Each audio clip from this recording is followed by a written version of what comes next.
What if I told you that this $2 chalk trick could give you almost the same amount of information and insights as a $2,000 tire temperature system? And if you're somewhere in between, I'll show you how to use all this data no matter what your budget or skill level is to make you go faster. A lot of people spend thousands to gain a second on track. I'm guilty of this, not proud of it, but in this video, I'm going to show you exactly how you can spend almost nothing or a lot and still use those insights to gain time on track. I'm going to be going over tuning your tire with temperature, camber, and pressure, and how I approach it personally, doing all three at the same time. I know it can be intimidating because I was intimidated when I first started doing all this, so I just want to make it as easy as possible for everyone. Hopefully by the end of this video, you'll know exactly how to read your tires to fine-tune your setup, find the peak window of grip, and become a faster, more consistent driver. With all of these methods, you're going to be making a trade-off between time, accuracy, and expense. You can see in this diagram over here that I'm laying the foundation for how this is going to look for expense, time, and accuracy. Well, let's start with the foundation. The absolute best way to begin understanding your tires costs next to nothing. This is called the chalk test. It's a classic for a reason. I learned it when I was autocrossing and I saw all the pros would like take the chalk and basically just mark the side of their tires. And I was like, what the hell are they doing? Well, now I know. So you basically draw a line on each of your front tires and your rear tires in order to give you a visual indication of how much tire you're basically rolling over. I learned this when I started autocrossing, and it's a great way to tune your tire pressure when you can't really adjust your camber. This is the first thing I do on any tire just to get like a baseline set. I would say that you can't just go all out for a full 20-minute session and then check at the end of 20 minutes because your tire pressures are going to be growing throughout the entire track session. So you want to have this be more of an instrumented test. You do 1 or 2 hard laps, and then you come back into the pits. Once you're back into the pits, we want to inspect the chalk to see if it's rubbed. So we're going to be looking at the sidewall. You can see in this image that I have over here, the sidewall is very clearly marked between where the chalk is rubbed right off, and you see it's rubbed right off all the way to the edge. This essentially means I'm maximizing the tire contact patch because you don't want it to be rubbing off the sides of your tires. Sometimes there's nothing you can do if you have like a car without camber, or this is when you know that you want or you need to add more camber. That's if you've tried playing with your pressures and increasing them to get rid of the rollover. Now for the next level of accuracy, we want to use a dedicated tool. This is mostly going to let us tune our camber settings because we start to get into temperature. Then we can use the chalk to tune the pressure. So you may have seen these at track or autocross. This is a tire probe style pyrometer, and you can get these for a reasonable price. I have seen them online for like 200 plus. However, this is like about 30 something. And the trick here is you want to buy the ones that you can stick into a regular voltmeter like this guy. And you can do something like this, and you connect it straight to your voltmeter, and it reads the temperature. So as you can see, these guys have a very pointy end. The point of this is to stick it into your tire tread. You don't really want to be looking at these surface temperatures because you want to measure the core tire temperature, because the core tire temperature does not have as much of an effect on being cooled by the air and rolling on the road as the core temperature. It's still there, it's still in effect, but it's just not as much. You want to be as accurate as possible. If you want to do this, you want to finish a couple of push laps and then dive straight into the hot pits, have someone or a crewmate or a friend check the temperatures within about 30 seconds of the inside, middle, and outside of all 4 of your tires. Time is key here, and I'm going to show you why later, but you want to get this done as fast as possible while it's as hot as possible. You want to have them insert the probe roughly about 1/8 of an inch deep in all 3 spots on the tires. You can pause and look at this cheat sheet. Since every car and tire are different, you want to use this as a guideline. This is basically how you know that you're at peak camber settings. So if the center is the hottest, the pressure is too high. That means both edges are not receiving as much action. If the edges are the hottest, then that means your pressure is too low. So this is the quick way to kind of like indicate how much pressure you want to add or remove. So if the outside shoulder is the hottest, then you need more negative camber. That's because the outside shoulder is doing a lot of work. And if the inside shoulder is way too hot, then you have too much negative camber and you want to dial it back. You want to log all of these and make small adjustments in like 1 to 2 PSI or like quarter of a degree of camber in range, so you don't overshoot it or undershoot it. You're basically trying to get it obviously perfect. To make it easy for you, I put a link in the description of chalk. I'm kidding. But I put a link to this guy in the description. And then again, you don't really need a fancy $200 racing specific one to get started. You can use the cheapest of these guys, and it's going to tell you what the temperature is. Finally, we have the Pro method. This is pretty much what I use, and that's because it gives you the truth in real time. These are live infrared temperature sensors from Team Plus, and this is what I have on the C8. They constantly measure the temperature across the tire while I'm driving, and they feed this data directly into my aim logger. This is exactly how I can see what the tires are doing in every single corner. I'm not looking at it at every corner or any corner on the track, but it does help me figure out, one, when my tires are warm enough to actually start pushing, and two, it later on helps me to figure out all the things that I'm trying to teach in this video, which is how to tune your car's tire temperature, camber pressure. I put links in the description for the system that I use, the Team Plus system, and you can get a 10% discount for whatever you can buy from the store. Oh, by the way, the Team Plus system also has a tire pressure monitoring, live monitoring system, and it has a brake live monitoring system as well. And obviously this is expensive, but it's nothing close to what, real race teams run. I just do track days essentially, right? So I do track days and I really want to know all this data. Now that we know how to measure, what are we really looking for? It all comes down to pretty much camber and pressure. The tire temperatures are telling us information about the camber and pressure, so we need to use the tire temperatures and whatever information that we have to figure out what we want to set the camber optimally to and the pressures optimally to. The way that you really know if you are kind of like hitting that sweet spot is if you can capture what the tire temperature is in the middle of a corner.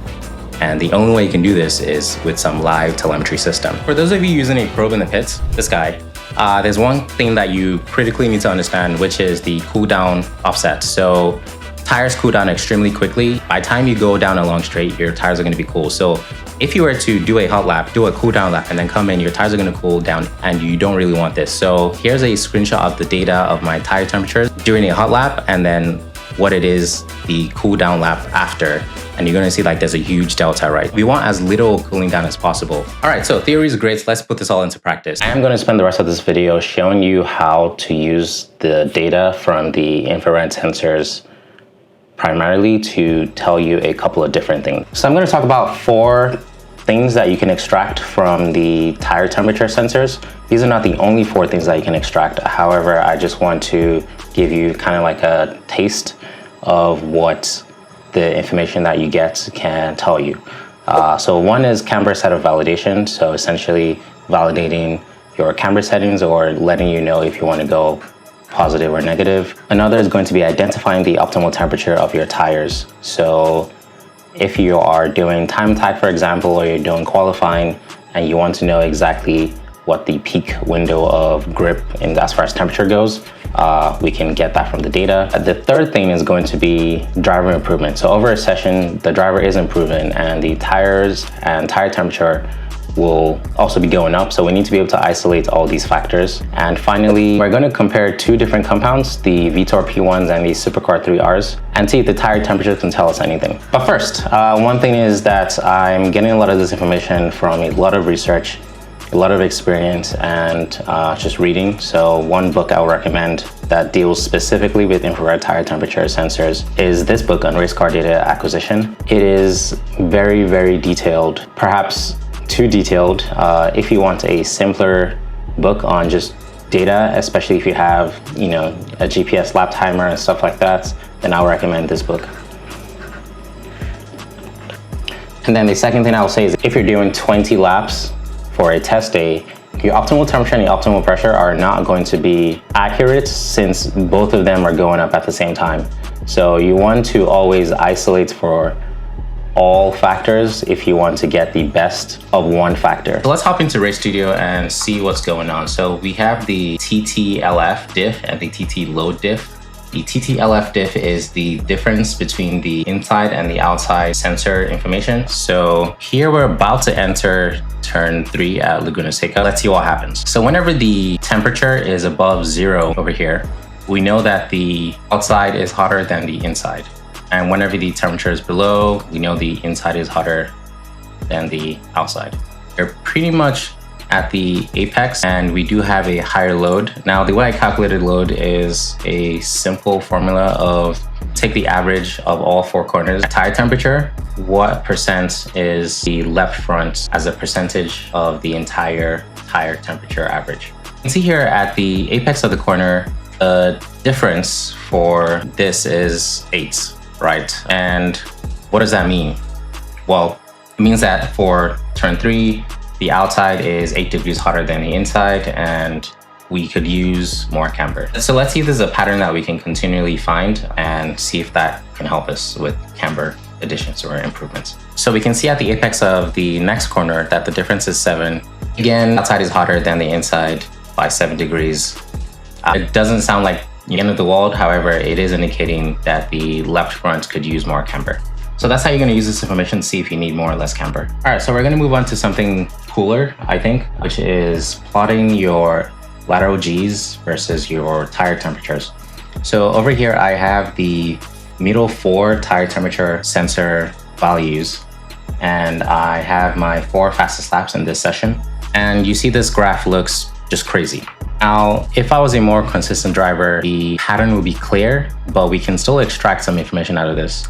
So what we have here is a really cool graph, which is essentially the lateral acceleration versus the tire temperature. And I picked the 4 middle tire temperature just to have a whole lot of data on the screen. And then we can see what you can really do with this information. It's showing that we have this area over here where we can trust that the tire has the most grip. And for this tire, this is about 60 to 90 degrees C. So the third thing I wanted to point out is driver improvements over the session. And I did my fastest lap in red. And so I expected red to have the highest Gs of everything. But 2 things that you have to take into account are your corner splits, and generally if you're improving throughout the session or if you're working on a corner. So I was particularly working on the orange corner over here, and it does show that I'm able to get the orange corner to be in line with my fastest lap, even though orange corner was my 6th lap, where the temperatures would have been higher. And the temperatures are higher, as you can see, because orange is all the way down here. So what this tells me is if I did what I did for orange, probably at the time of red would probably be somewhere over here, and it will be slightly clearer what the peak temperature / grip window is. However, what I can take from this is this tire is good in this range, and I think that's a decent takeaway. Final thing I want to talk about is maybe determining tire properties. So we are going to look at the Supercar 3Rs here. And the first thing that I notice, so one of these is lap 2, one of these is lap 4. I would say this was a day that I was also warming up, but it is also clear here that the red has a clear difference versus the green, right? There's this window over here, which you can see essentially equates to the higher the temperature, the better the tire performs. And so you can see that the tire in this case is pretty much performing best around this window. So that's going to be 55 to 85. The thing with Supercar 3Rs compared to like the P1s is I think they work at similar temperatures, but it takes way more time to put the heat in the Supercars versus the P1s, which can turn on by lap 1 if you're being very aggressive on the out lap. Here we're seeing that these tires are turning on lap 4. So that's a few things that you can take away from these sensors. And just to recap the video, essentially we have the chalk method, we have the probe, we have the sensors, and then there's a whole lot of other stuff. At the end of the day, you're the driver, you know what feels fast. So just go out there and have fun. Bye.